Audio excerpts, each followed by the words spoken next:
for this morning session, which is titled Understanding the Publishing Landscape, Choosing the Right Journal for Your Research. And colleagues, we are honored to have our facilitator, Prof. Downing, as our facilitator for this morning session. Prof, thank you once again for honoring our invite. We really appreciate your time to facilitate this workshop. Before we can move on, colleagues, please do note that this workshop is recorded. We will share the recording as well as the resources, which includes the presentation of this workshop to your respective module communities. So if you are a PDRF, you will find it under PDRF module community. If you are a supervisor, it will be under supervisor module community.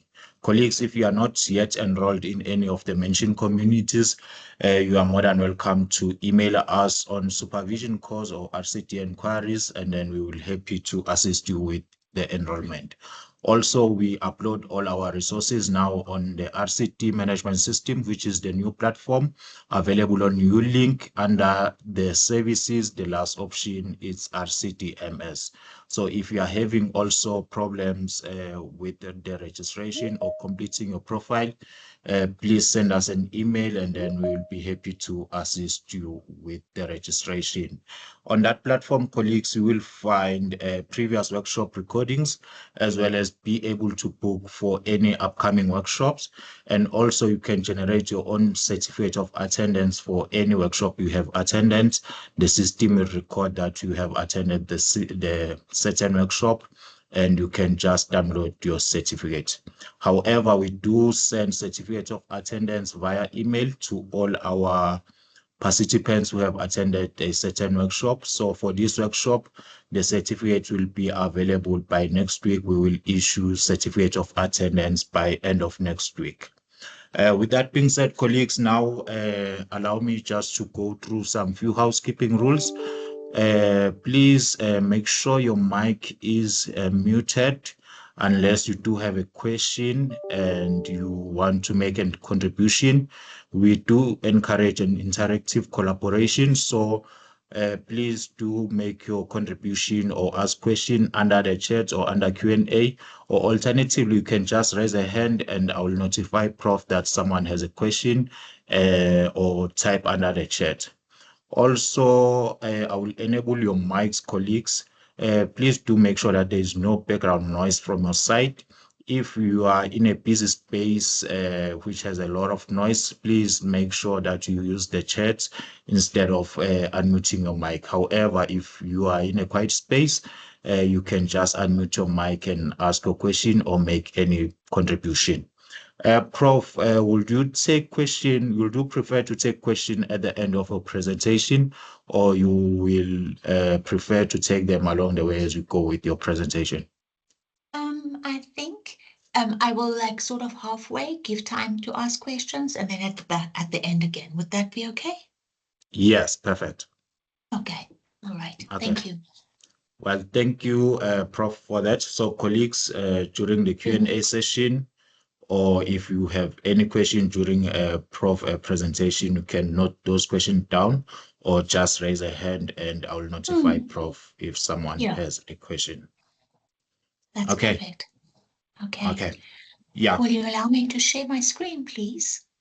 Yes, Prof, you can start. Thank you. And I will hand over to you shortly. But firstly, I would just like to go through your bio and hand it over to you, and then you can proceed with your presentation. All right. May I ask you, that bio is very old. Oh, yeah. Okay. No, it's fine, Prof. If in that case, then I can just hand over to you and then you can introduce yourself if the bio is old. Apologies for that.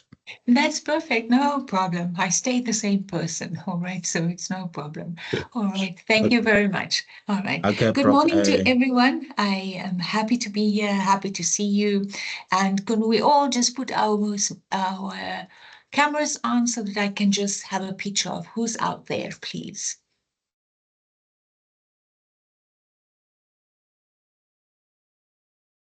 Morning. Hi, morning, Prof. Morning, Prof. I'm just allowing cameras for Please. Thank you. Oh, Yes, thank you. okay, I've enabled all the cameras and mics for all the participants. So colleagues, you can just unmute your mic or turn on your cameras and introduce yourself. Thank you.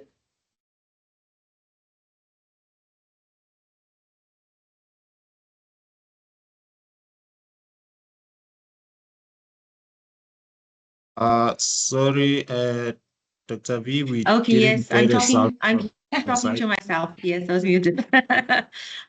Morning, Prof. I'm Hi. Dr. Pillay. I'm from the postgraduate school, so looking forward to the session with you. Thank you. Thank you very much. Thank you very much. All right, it's more for me to get a picture of what everyone looks like and for you to see what I look like.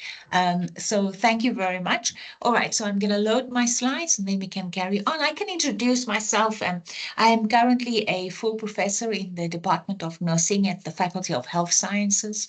And I smiled when I saw that profile. You know, and it was when I was younger, but it is a true reflection of where I stand. My world of research is groomed about caring. I did a postdoctoral fellowship with Jean Watson. So many of my work is centered around caring and specifically nurturing, and then nurturing of the health professionals, but also the patients and then the students. I have published over 80 articles in the last, I started at UJ in 2015. I am currently supervising 38 masters and 41 PhDs. I've completed 17 PhDs and 48 masters.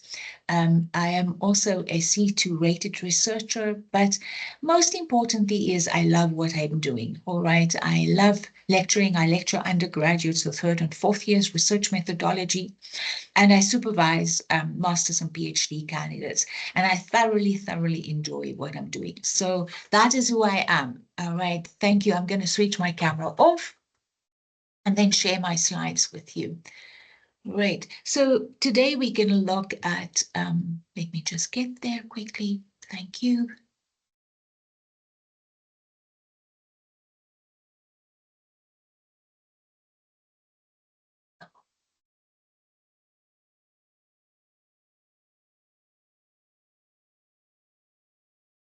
Sorry, let me just get the slides quickly.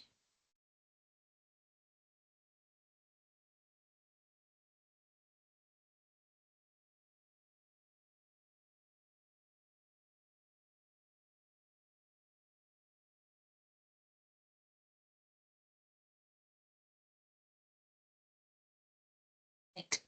The slides visible for everyone? Yes, Prof, it is visible. It's not yet on presentation mode. Yeah, I'm getting there.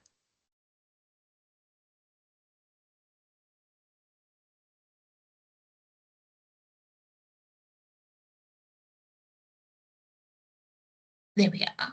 All right. So we're on presentation mode now. Yes, we are. Thank you very much. All right. So what we're looking at today is understanding the publishing landscape, choosing the correct journal. All right. So to give you an idea, if you look at publishing academic work, it's rather a very complex and challenging journey when you look, and specifically if we look at early career researchers and then professional academics. And often questions are asked like, what is it like to publish an academic work? And it is a navigation through multiple steps, and specifically to select the correct journal. And it's very important for us to remember that in recent studies, it is stipulated that about 80% of academic manuscripts are accepted for publication on their first 30% is accepted on their first publication. So this shows us the many challenges that we have, specifically for those publishing for the first time. So I can share with you, when I finished my PhD, I wanted to publish, all right. And it took me 7 submissions to different journals to get it published, all right. And because I did my PhD in a world of where I looked at the role that dancing, and specific belly dancing, plays in the world of women. So I looked at a model for the facilitation of mental health through belly dancing as movement. So you can think I have a PhD in nursing, and when I send it to a nursing journal, they would say, it's not nursing. When I say to a dancing world, they would say, no, it's not real dancing. So it did create a feeling in me, will I ever get a host that would host this journal or this article? And I did get a journal that accepted, and it was published. But I remember the feelings of how I got anxious about this publication. So critically important is for us is to look at selecting an art journal that fits our article. So one of the first things that I say to my master's and PhD students and to myself is, first select a journal, then write an article. All right. So, and that's what I want to embark with you also, is to really go and look at a platform that you would look at where you would think would be a home or a host for your article.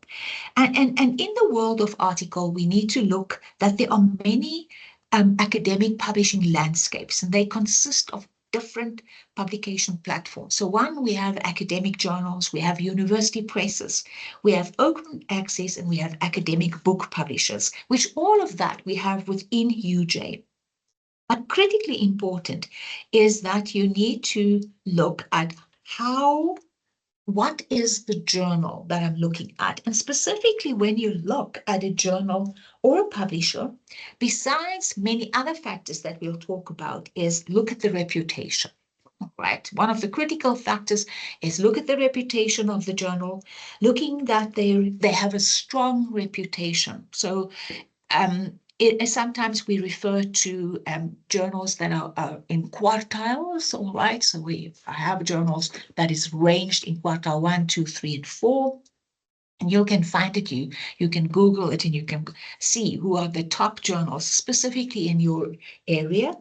Also, very critically important is the scope of the journal, all right? What is the journal interested in, all right? And on many occasions when I've had conversations with editors, they would say to me, like, Charlene, they would submit work to the Journal of Holistic Nursing, and I'm just taking an example there, but not once the word holistic appears within that specific article. So it's very important that you as an academic or as a student ensure that your journal aligns with your area of research.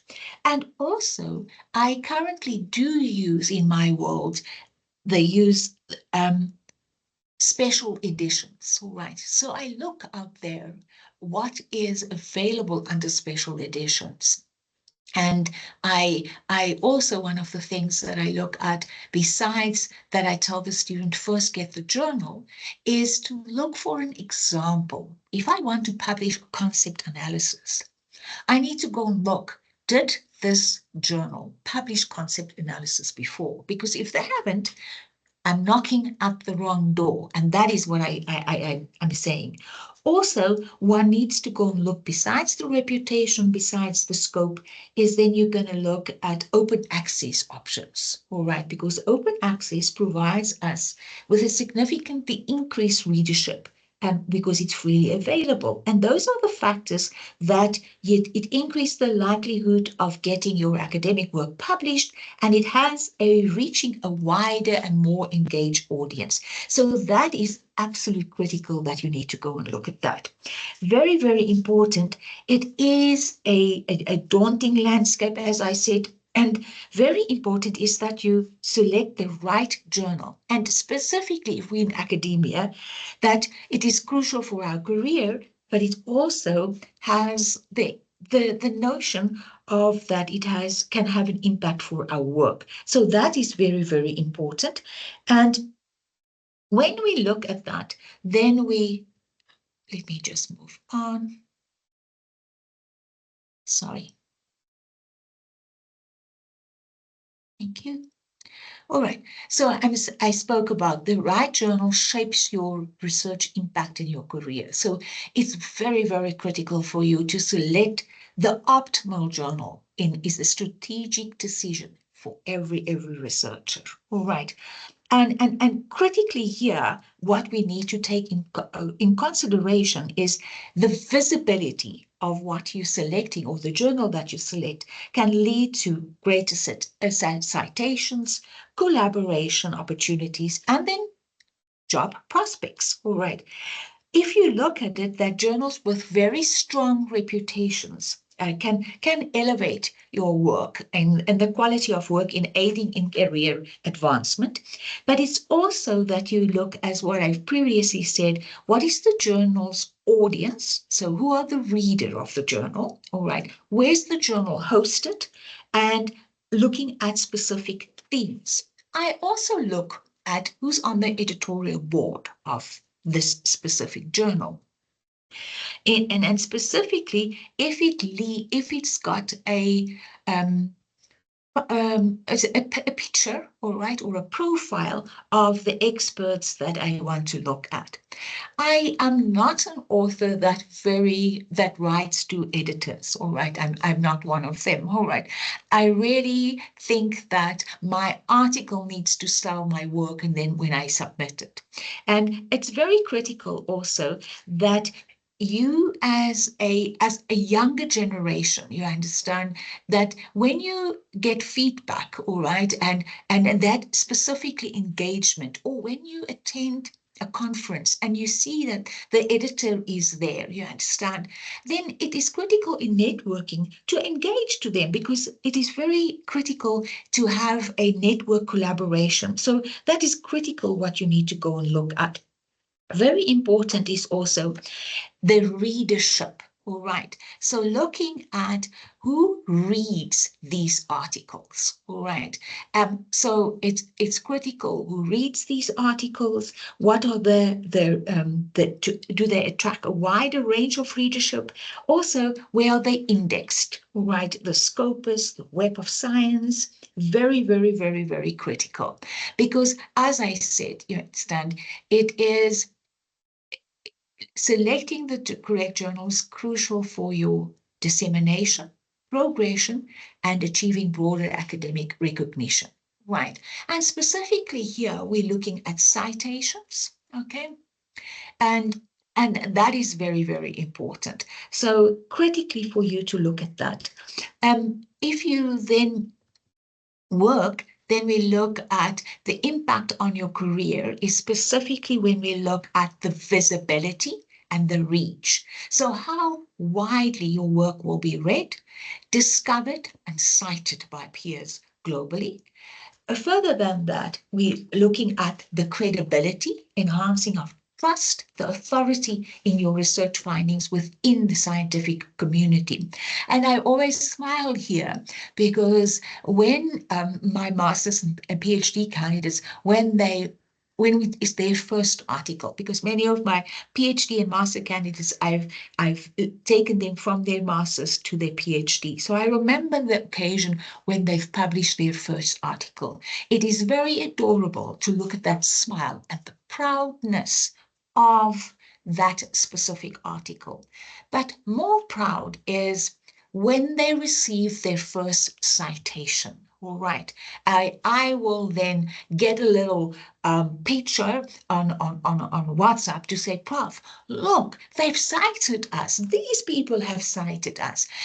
So the credibility, all right, and specifically when you look at how the trend and the traction of that article gets developed. Very important also for us is then the academic success, all right? Because citations is critical, specifically if you talk about the tenureship, all right? Promotion, securing research funding, all right? Critically important. Also, I sometimes when I look for a journal, I sort of try and publish in a diversity, right? Although I am within the world of nursing, but I try to see if there are newer journals on the market. I also try and see if I sometimes start with a quartile 1, you understand? And if they say yes, then I do a dance of, yeah, okay, an achievement. But then I need to sometimes say, okay, they said no, then I move to the next journal and the next journal. And sometimes it does take me 3-4 journals until I get a host or a home for that article. And those are what we need to learn along the journey. All right. And I sometimes do find that when we describe our context in our journal, we can sort of say, I think what I want to part with you is say what the international journals can learn from this article, because sometimes it's very Africanized, and then they sort of question what is the profile in an international journal. So what I've learned is when you choose an article, see if they've published an article like that you want to publish, but also go and look if there's articles from the area that you're publishing from, what have they said, and how do they describe that specific demographics, and how will the demographics of your article fit the demographics of the audience of the journal. And that is critical that you need to go and look at. So pay attention to who's reading similar studies and the discussion around them. Also look at the geographical distribution of that journal specifically. And it's very important that you also look to examine the citation patterns of previous articles in your field, right? And this can reveal not only just who's reading it, but also who's influencing this discourse. So who would be the big voices that you need to go and look at? And I say big voices, I mean key figures and institutions that could be interested in your article, but also can contribute to citation. So it's very, very important that you find this match between your research and the right audience. So a clear understanding of target readership is very important. And so I'm using the word networking because that is what you need to do. You need to go and look at exploring journals that have published similar work that has an understanding of that thematic focus that you're looking at, and also that you can align your research goals with what the article, what the journal is saying, and that it resonates well with you. All right, very important. Also, I've said about the engaging with the editorial board. As I said, I'm not a person who writes emails to them, but I have seen that, sometimes we just need to clarify. I've served on an editorial boards where they will write to me and they would say, this is what I have in mind. Would you be interested in that? You understand? And that is a common communication that you will find. So it's really that you look at that. So specifically, I reiterate, a well-chosen journal significantly amplifies your contribution and standing in the academic world. All right. And I think that is what one is searching for, that you're looking at. So it's really about the visibility and amplifying your reach. All right. So it's not just about getting it published. It is about having a strategic placement for that article.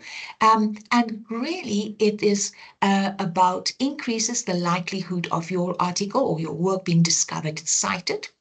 It is also shapes of how and where your research is encountered by the broader academic community, and ensures that your findings can contribute to an ongoing discussion in your field.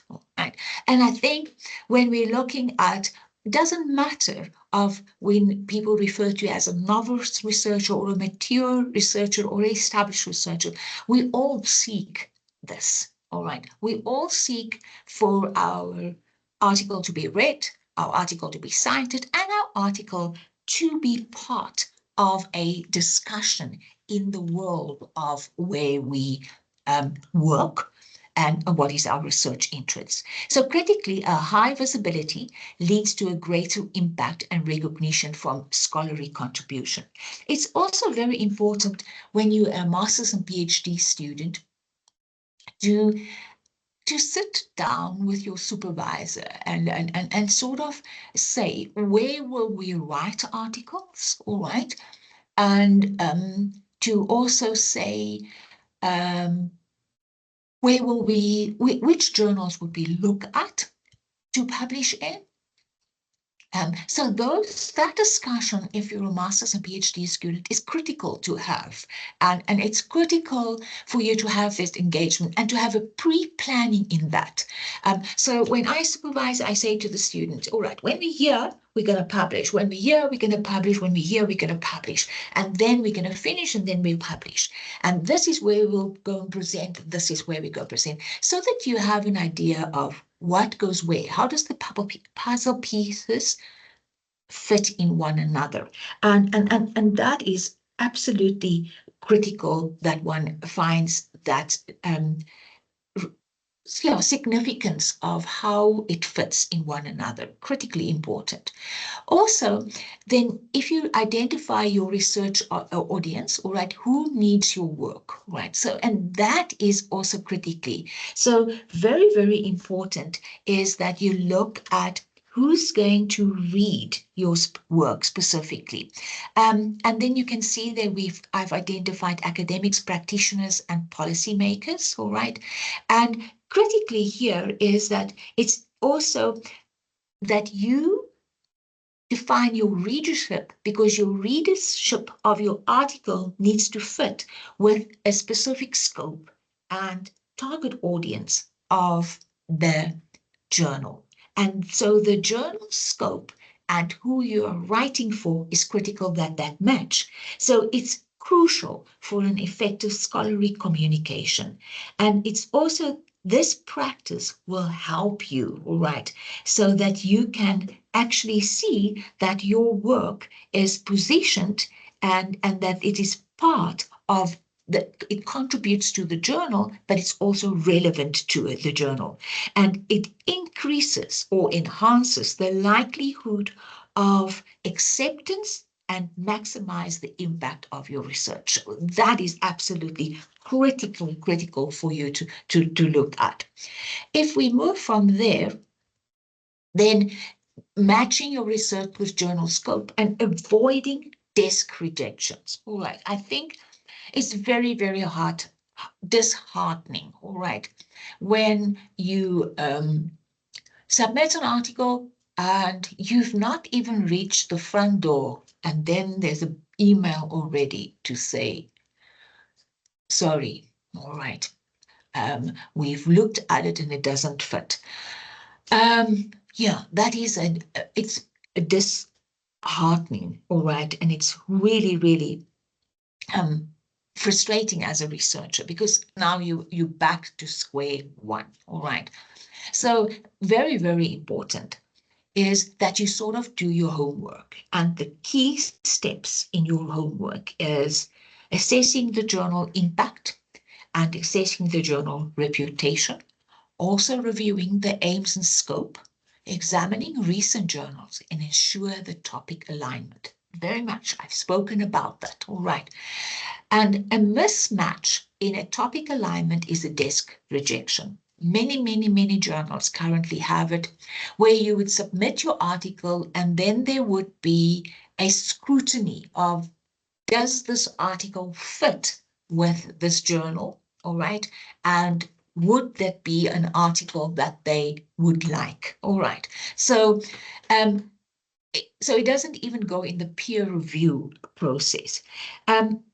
So critical it is, we've moved past the stage of looking at the credibility of the journal, of the major bibliographic databases, all right, the editorial board. It's very important that you go and look at the guidelines, all right, for the authors, and that the transparency in the peer review process, right? Then also, if you look at the aims and scope, right, go to the journal's website, go and look. Sometimes they have their author guidelines. Read it meticulously. Pay attention to the word count. Pay attention to the layout. Pay attention. Many of them now have guidelines, or besides author guidelines, there are evaluation tools for articles. So they want that to be part. They are sticky by, they want limitations. They want this to be part of that. Follow that to the T. All right. Don't slip up on any of that they have as a requirement. All right. And very important again here is look at the types of articles that they've published, and specifically what have they published in the last 18 to 24 months. Okay. And then besides the article and the title, go to the research methods. All right, go and read about the research topics and the conclusions, and think about it and ask yourself the question, does my article align, you understand, with what the requirements of this journal would be? Because if we have a non-topic alignment, then we really are destined for a desk rejection. All right. And a desk rejection is soul destroying, all right, in a sense, like you think, oh, no, man, I don't need this now. I really need this to go through the review process. And specifically also, if you are doing a PhD by article, there's a lot of weight on that being accepted. All right. So that's what you need to look at. So besides the softer issues, the hardcore issues is many of the time we talk about the impact factor, you understand. And the impact factor is not the sole indicator of quality, but it is a useful metric that we can look to gauge the influence, how influential is this journal, all right, within this field. And many of the journals are also affiliated with societal associations, you understand, or institutions, and they then have a stronger reputation, and they are often held to a higher standard of scholarly integrity. So when we look at higher impact factors, you understand, does implicate that it sort of states that there are more prestigious, they have published articles more likely to be cited. So that is what we're looking at. So when you look at a journal, look at the impact factor, all right? But don't just look at one. Look at impact factor, look at scope and aim, look at who's endorsing it, and that is, and also specifically what is acceptable within your discipline, all right? And very, very important that sometimes you will find you have a well-respected journal in a niche field, but may have a lower impact factor compared to a more general journal, all right? And yet it still offers a substantial influence in a specific research area. It is essential that you recognize the impact factor, but it's not the only metric to consider, all right? So we need to go and look that, yes, it informs a decision, but we need to take the broader landscape of publishing, all right, in with us. That is very, very, very important. And currently, if we look at the broader landscape, you will find, so here I'm talking about it, the impact factor, the citation frequencies, all right? Then also the H index, the author level metrics that you can find there about your own productivity and citation impact, broader engagement, right? And specifically now you will find many of the journals. They would ask if you are active on LinkedIn and if you are active on any other social media, so that there's a wider reach of your article and your publication, right? So I look at the journal impact, as I say, I look at the quartile, but it's not the only thing. And sometimes you would find that some areas of research would be underexplored, and there would be specifically a journal that does pay attention to it, but it has a lower impact factor, but a wider reach of audience that will actually the dissemination of your article, and then the citation frequency of your article. That is what you need to go and look at then.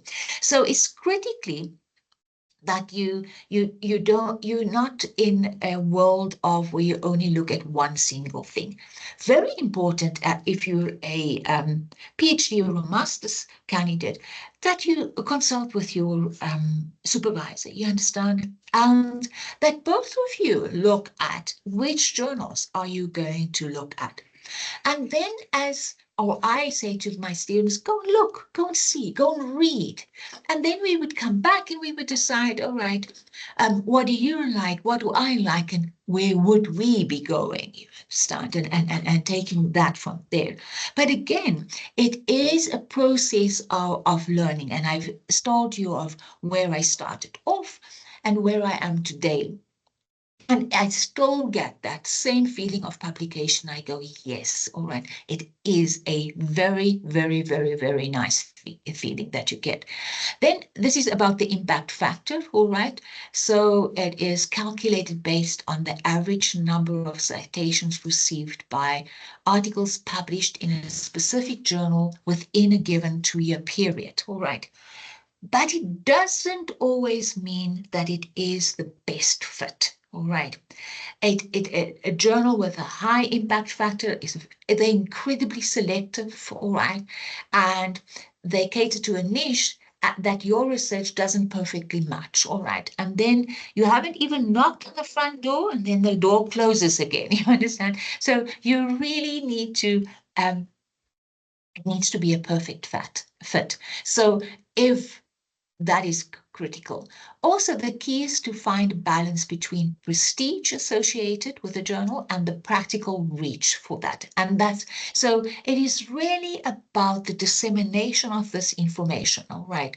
And that, so what I'm saying is focus on journals that is highly respected, widely read by your target audience, rather than solely chasing a highest impact factor that you can look at. And that is critical that you look at. That you take this in consideration. I just take a sip of water quickly.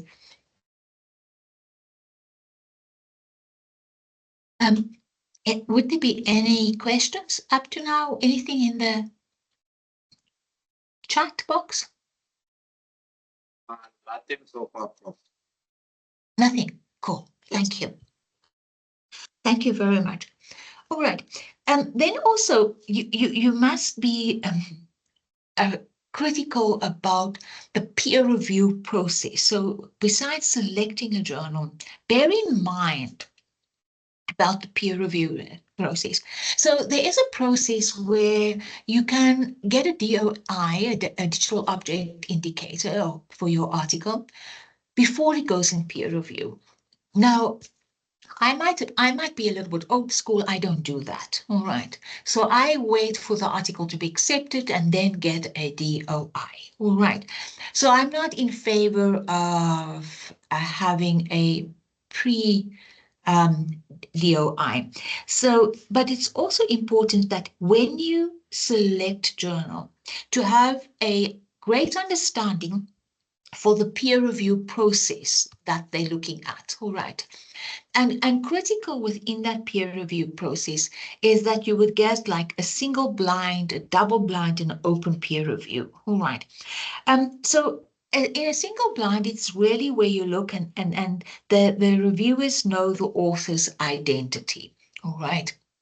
In a double blind, neither the author nor the reviewer knows the author's identity. And most journals work on a double-blind peer review, so they promote objectivity. They also have an open peer review, all right, where you will find that discloses both parties' identity and therefore promoting transparency and accountability. And each of these systems have a strength, all right? And with double-blind review, you often seen it as most impartial, all right? While an open peer review fosters a greater transparency and constructive feedback. So if you're a reviewer, you can also, many times, they would find that the article goes through the review process, but then they would say it wasn't a good fit for us, but we've selected, especially the big publishing house, we've selected the following journals and we can possibly transfer it to there. All right. I look at that and then I make a decision whether I want the article transferred, or I say no to the transfer. I decline the transfer and I say, give it back to me. Within that of being a reviewer, all right, I always look for journals that have a strong reputation for their review, all right, and they commit to high ethical standards. So also many journals gives you an idea of what are their typical review timelines, sorry, their decision rates, all right. So a journal with a very quick turnaround time is maybe preferable, specific for time-sensitive research. If you know there's a lot of research and this will be very critical, but never sacrifice, quality for speed. In general, review times may vary from a few weeks to several months, depending on the complexity of the research, and then also depending on the journal workload, right? And many times there are journals where you would get feedback within 6 months. There are journals where you get first feedback in 18 months, all right? It depends on what are you looking for. And I'm not saying by 18 months that they would have higher standards or no, I'm not saying that at all. But some journals just have a longer time period that you need to look at. Also, so you need to look at the speed of the publication is also critical. And then the timeliness of the dissemination. So you need to strike a very good balance between speed and quality, right? And it is also not just about you, but it is the progression of the results and in your field, right? And therefore, it's specifically in the world of innovation. So it's also about choosing a journal that aligns with the broader goals of your research community. So it's critically important that you look at that. Within that, it's also important to see to which databases does this journal belong to? Because so where is the journal indexed and what is the visibility of this journal? That is critically important, all right? So we need to go look if your journal is indexed in key databases like Scopus, CINAHL, the directory of open access journals, because that enhances the visibility and the impact of your research. And it makes it discoverable, all right, for broader audience. And it's certainly, so it's also something that you need to check. before the time. And it's very, very important. Then it's also about open access versus subscription-based journals. Critically here is open access journals provide immediate and free access to published research. So it increases visibility and reachability or accessibility. And this is very beneficial, specifically reaching wider community. And then also, but sometimes open access has article processing charges, APCs, all right, which can be costly. And we in the fortunate position at UJ where there are some agreements. So you will see once you submit an article, they take you through, all right, and then where you will then find that they will ask you about the paying the article page fees, all right, and then when you get to they tell you what it would be the fee, and then it says there's no, because there's been an agreement between UJ and them. So it is really important for you understand that you need to look at your options and your requirements before you make an informed consent or decision about this. And that is very, very, very, very important. So I published more in open access journals, all right? Then the one thing that I have to talk to you about is predatory journals, all right? Avoid, I repeat, avoid predatory journals. It does entice one, all right, but it's an absolute no, no, no, because predatory journals is exploitation towards authors, all right, and if you go and look at it, they don't provide you with a legitimate editorial or peer review services, and sort of it is more misleading of publications. All right. So it's usually red flags. How can you see this? All right. Just go look at the editorial board. All right. So you'll find that there might be mismatches in the editorial board. All right. There might be also poorly written website contents. They might be look at the transparency, and specifically if they tell you they will give you a publication within 2 days. All right. It's too good to be true. All right. So really, also, there are many, many, many journals that belongs to the Committee on Publication Ethics, COPE. All right. And this is an organization that promotes best practices in academic publication. So COPE membership already indicates to you that a journal adheres to ethical publication standards and follows a proper procedure for peer review and manuscript handling. So that is very, very critical that you need to go and look at. Also, understanding copyright and licensing.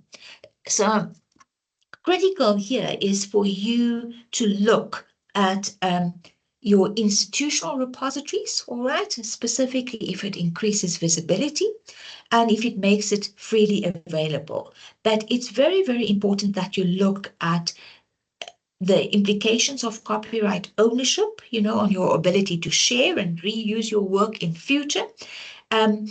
That is very, very important. So read that. Don't just tick accept. Read that. Very important also when you find a proper look at the journal submissions, publication, the authors, the journal submission guidelines, sorry. And as we said in the beginning, you understand, coming back to it by rejection, all right. One of the first things they reject is if you haven't adhered to the author guidelines. So it's critical to look at the formatting, the word count limit, the reference style. That is very, very important. Okay. Yeah, so that's what one needs to look at when you go publication, all right?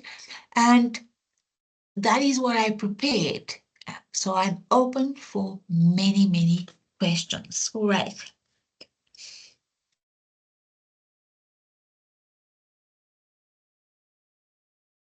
Well, thank you so much. for such a very insightful and detailed presentation.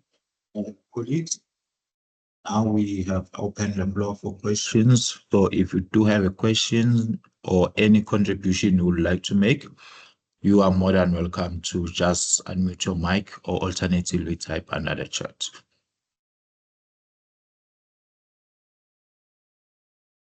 I have a question. Yes, certainly. yes, Please go ahead. Yeah, maybe it is not specific to Sharon, but when they say that the reviewer know the identity of the author, can't it that sometimes the reviewer make like an unfair review because the identity of the person? So sometimes I think that there would be a lack of transparency. Yeah, yeah. It depends on of course on the reviewer, him or herself. You understand? But that is, as I say, those are the things that you need to look for before you submit your article, so that you know what are the review styles that is used within this. And many of the articles or the publishing houses, when you submit your article, then they would say, who are the reviewers that you don't want to review your article? All right. And then you sometimes can give possible reviewers.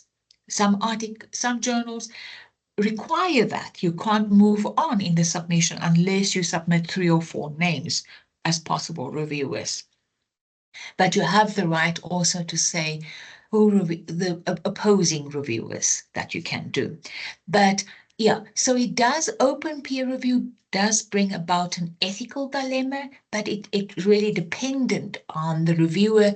If you, and as a reviewer, you need to say if you have a conflict of interest here, you have to declare your conflict of interest. I trust I answered that. If not, please let me know.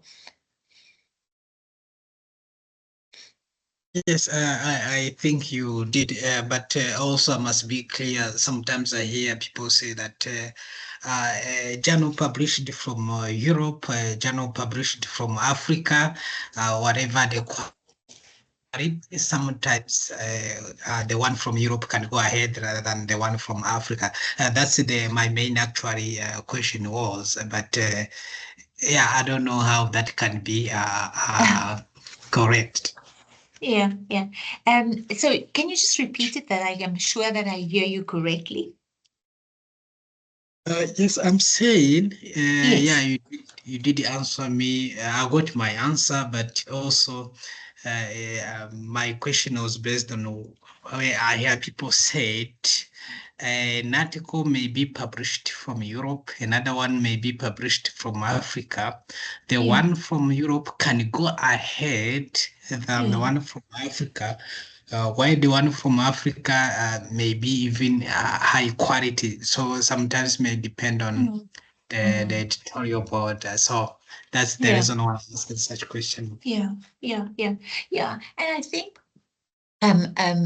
if I can add to that, is that's what I said earlier in our conversation, is coming from Africa, you understand, and going into an international journal, one needs to have a reflection and to say, okay, so what can this add to the international profile? You understand? So what can they take from us and an international profile? So I really try and always look that I make the contribution of this article very clear. And that's what I've learned in that exercise. Okay.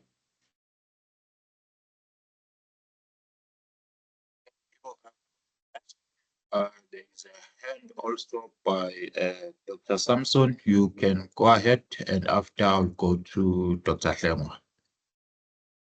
Okay, thank you very much. Thank you very much for your presentation, Prof. There is this speculation that if you are doing secondary data analysis, the probability of the article being published is very low. Mm, mm, For instance, doing a scope and literature review.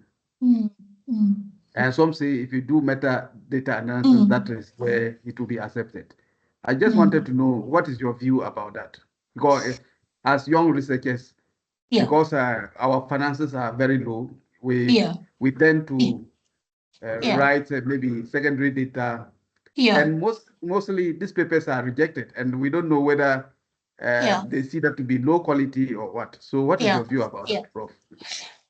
Okay, thank you for that question. And my view is I find them to be publishable. That I get my or my students, or that also when I work with a group of people that I write with, we do get it published. So I don't share that that there's it's seen then a lower level of research. I do align it to the rigorous process of what they expect, you understand, and use that. But so no, I think if you apply to rigor, if you apply the rigor, if you follow the process of either metasynthesis or a systematic analysis, then I find that I do get it published. Okay, thank you very Okay, much. yeah. So I'm very positive about it. You are welcome to send me one of your articles, and I will do a preliminary review for you. You understand? I can do that, and I can help you in that. Thank you very much, Prof. You're welcome. Very welcome. Thank you. Dr. Hlengwa, you can unmute your mic.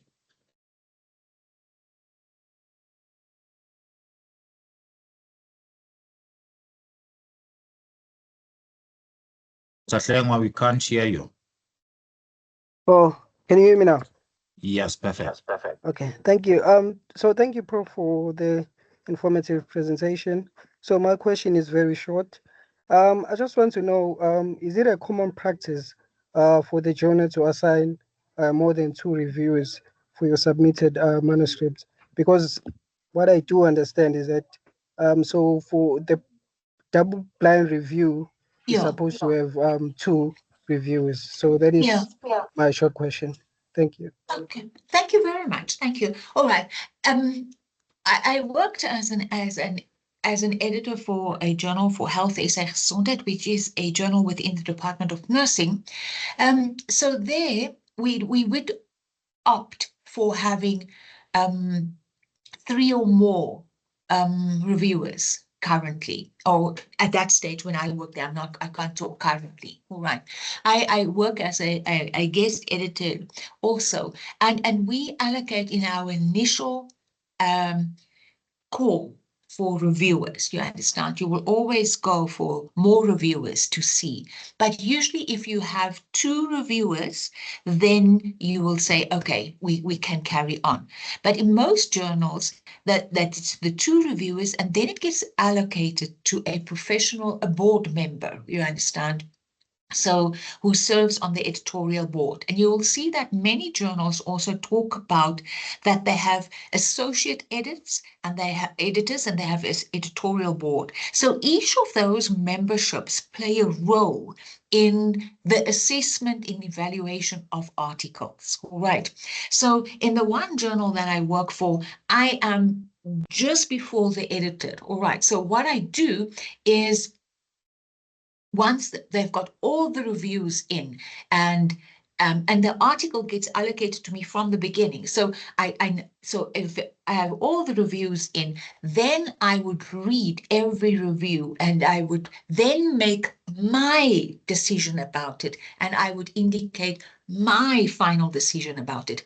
So, and that then was then that goes to the editor who makes the final decision. So there's a multi-phases that a journal goes through. So it's not just predicted by, the outcome is not just predicted by the 2 reviewers. All right. Does that help you? Yes, thank you very much, Prof. You're welcome. Very welcome. Thank you for that. Now I'm going to the chat. There is a question from Dr. Ndlovu. Yes. The question reads, I'm realizing that of late the review process is becoming so difficult with Yeah. academics no longer enthusiastic about doing reviews. I have experienced this as a guest editor of some journals.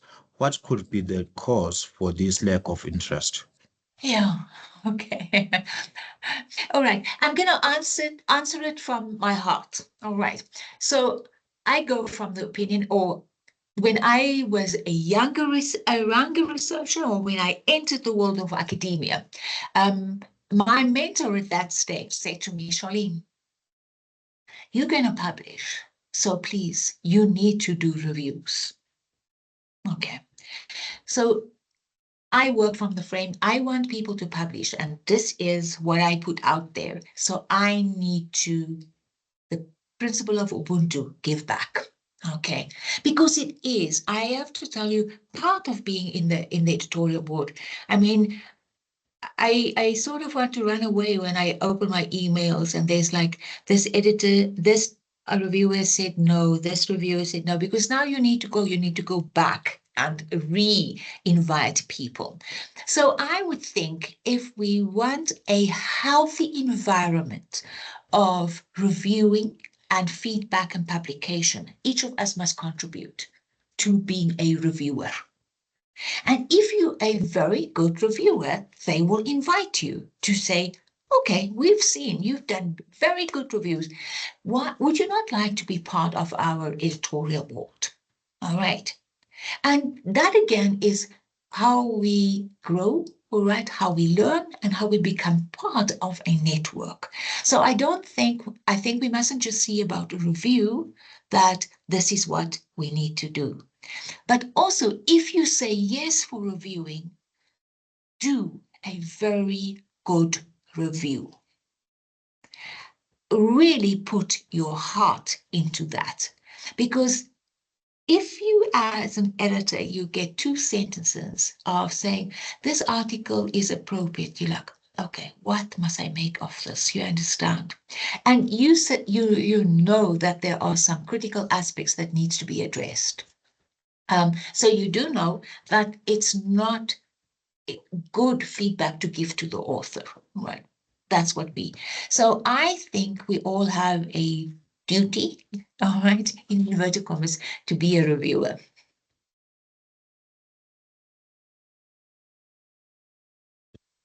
Prof.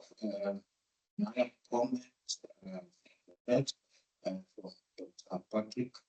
The peer review process of good journals is so painful with the waiting. I'm talking over a year before the manuscript even goes out to review. And journals also oversell that decision time is shorter, yet in most cases it's not. Yeah. It's true. All right, it's very true. And then it's critical to make the decision. Am I taking it out or am I leaving it there? So I've learned over the years that I leave it there. All right. In that, and I understand, that one gets agitated by not getting a response. But I've learned once I get agitated, like 3 months after that, then I would get a response. But I've also learned that by asking them, if it's not like an open where you can access to see where your review, where your article would be. And you can also ask to say, all right, I've had this article with you for more than 10 months and I see it's in the review process. Could you please just give me some idea of where we're at? And then they would say, we have invited 5 people, but they haven't responded. We're really trying to get reviewers. Then you can respond, would you like me to make some recommendation for you? Or And that is how one can engage in the process rather than getting fed up with the process. So that's what I've learned, and specifically the top journals, you wait. All right. And it can be a good wait where you can get a great present, or it can be not so good.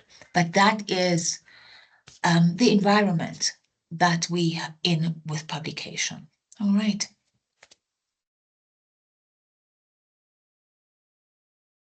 Thank you, Prof.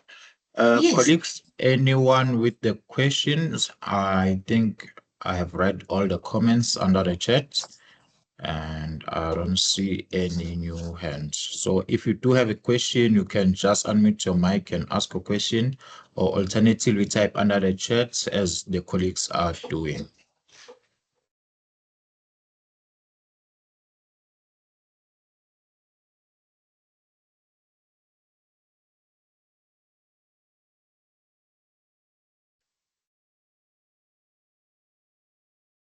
Well, I see that we don't have any further questions, Prof. I've checked the chat as well as from the hand. So probably before I can officially end the session, with the absence of question, any last word from your side, Prof, and then I can officially end the session. I think what I want to say, all right, is publication is daunting. But keep the spirit of positiveness, all right? And I want to say, if you're not successful, don't throw it away. Revamp, revitalize, and select another home for that journal, for that article. All right. So it is really, there are thousands and thousands of journals, but you need to find a house for your specific journal. And I think just you have to have tenacity in the world of publication, all right, and then that is what you need to go and look at.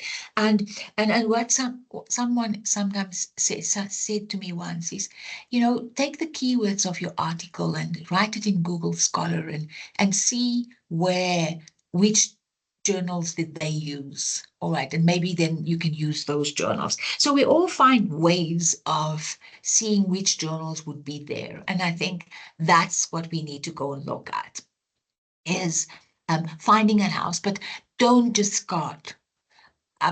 Take 2-3 weeks and put that review in the bottom drawer of your desk, all right?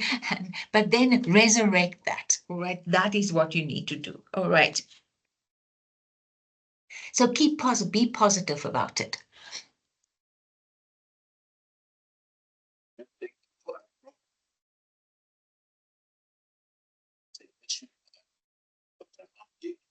I submitted a module to the journal, and after about 9 months, 2 review reports were sent to me.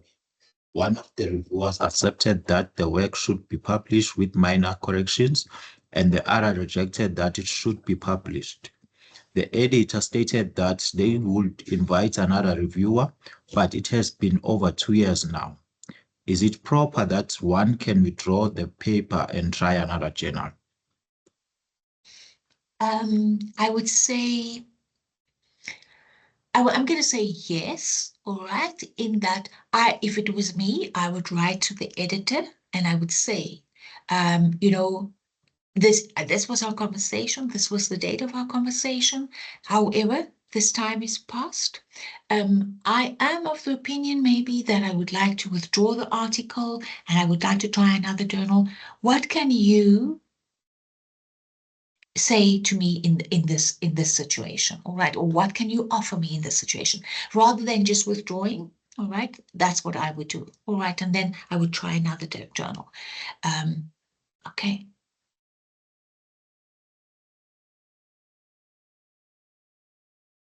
Thank you. I don't see any new questions or hand from the chat. With that being said, colleagues, thank you so much for your attendance once again, and thank you to our facilitator, Prof. Downing. We really appreciate your time and your expertise. We do hope and believe that colleagues who have attended this workshop have learned something today. So thank you so much. This was very insightful and informative presentation, Prof. I will share, Prof, with you the feedback as well as the full attendance report of this workshop by end of next week. So I'll just share once we have all the feedback filled in. So I'll share those resources with you for your own records. There was a question from the chat. Someone was asking about the use of the attendance certificate. The attendance certificate, colleagues, it's just for your own records. Probably if you want to prove to your employer or whosoever that you have attended a certain workshop, just for your own records. And yeah, so it doesn't carry much weight. It doesn't have any credits from the units or from the university, but it's just a proof that you have attended a certain workshop or presentation. So with that being said, colleagues, thank you so much once again for your time. I see some few comments. Okay.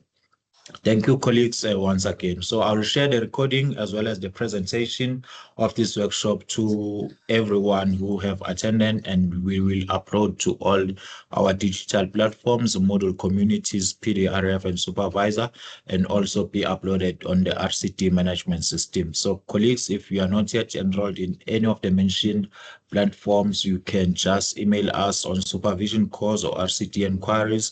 We will assist you with the registration. We have another workshop that is coming in about an hour now. The workshop is titled Principles and Practices for Creating an Impactful Manuscript. So we have Dr. Mona, who will be facilitating that workshop. I will also be sharing the link for that workshop, colleagues. So if you still have time, you can attend that workshop. It will start shortly at 12.